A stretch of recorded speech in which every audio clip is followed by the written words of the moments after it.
நம்ம வீட்டில் மார்னிங் பிரேக்ஃபாஸ்ட்டில் ஒரு தோசை சட்னிக்கு சூப்பரான ஒரு வடைக்கும் சூப்பரான ஒரு நெய் கேசரி, நெய் ரவா கேசரி எப்படி இருக்குன்னு பாருங்கள். தளன்னு நெய் விட்டு முந்திரி திராட்சை எல்லாம் போட்டு ஒரு நெய் கேசரி, நெய் ரவா கேசரி பார்த்துக்கோங்க.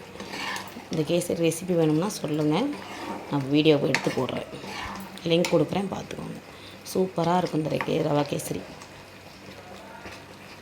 இப்போ இதில் நான் வேர்க்கடலை சட்னி அரைச்சிருக்கிறேன். இனிமேல் தோசை ஊற்ற போகிறேன்.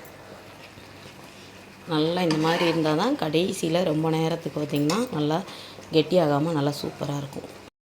நம்ம வீட்டில் நம்ம கோயிலில் சாயப்பாவுக்கு பூஜை, சாய்பாபாவுக்கு பார்த்துக்கோங்க. வெண்பொங்கல் இதில் ஒரு குக்கர் தட்டியிருக்கேன், இந்த ஒரு குக்கர் வச்சுருக்கிறேன்.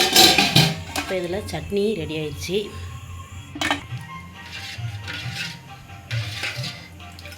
இதில் சூப்பரான பால் பாயாசம் நெய்யெல்லாம் போட்டு அப்பாவுக்கு சூப்பரான ஜவ்வரிசி சேமியா எல்லாம் போட்டால் சூப்பரான ஜவ்வரிசி சேமியா போட்டால் பால் பாயாசம் ரெடி ஆகிடுச்சு பாருங்கள். இப்போ இன்றைக்கி வியாழக்கிழமை, இது ஒரு 40 பேருக்கு மேலே நம்ம கோயிலுக்கு வருவாங்க. நம்ம வீட்டிலே கோயில் வச்சுருக்குறோம்.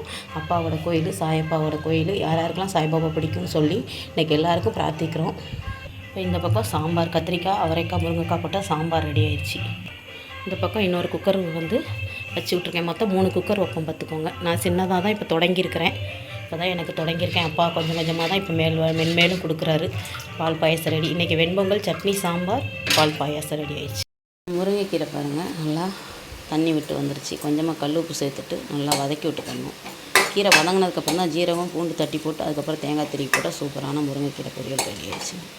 வாரத்தில் ஒரு நாள் குழந்தைங்களுக்கு வச்சு கொடுங்க. ரொம்ப ஹீமோக்ளோபின் கூடுன்னு சொல்லியிருக்காங்க. அதனால் நானும் எங்கள் பாப்பாவுக்கு வச்சு கொடுப்பேன். இப்போ கீரை நல்லா வதங்கிடுச்சு. முருங்கைக்கீரை பூண்டு தட்டி போட்டுக்கலாம். ஒரு 4 பல் பூண்டு, கொஞ்சம் 1/2 ஸ்பூன் சின்ன சீரகம் நல்லா வதக்கி விட்டுட்டு நல்லா சுருளை வதங்கிடணும். அதுக்கப்புறம் தான் தண்ணி ஊற்றணும். இல்லைன்னா தண்ணி ஊற்றினோம்னா இதாகிடும்.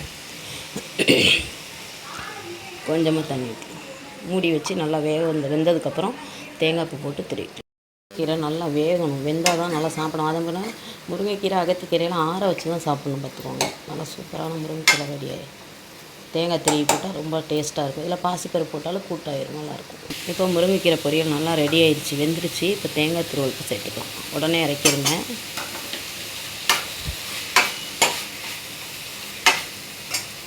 சும்மா பார்த்திங்கன்னா சூப்பரான சூடான நல்லா மாங்காய் பச்சடி ரெடி ஆயிடுச்சு நம்ம வீட்டில்.